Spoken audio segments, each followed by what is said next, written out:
ఈ రోజే డౌన్లోడ్ చేయండి. మీ ఫేవరెట్ షోస్ చూడండి. మాట్లాడండి. బాధపడుతున్నారా?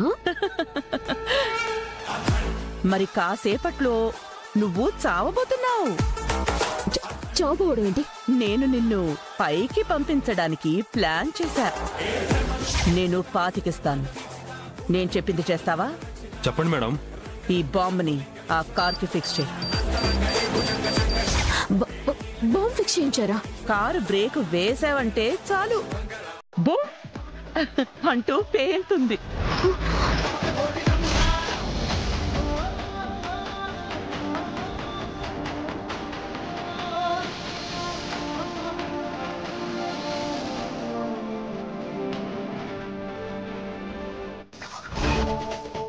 ఈ ఆనంద భైరవి ఏకంగా నన్ను లేపేసి ప్లాన్ చేసింది. అమ్మో, బ్రేక్ వేయకూడదా? నేనిప్పుడు ఏం చేయాలి?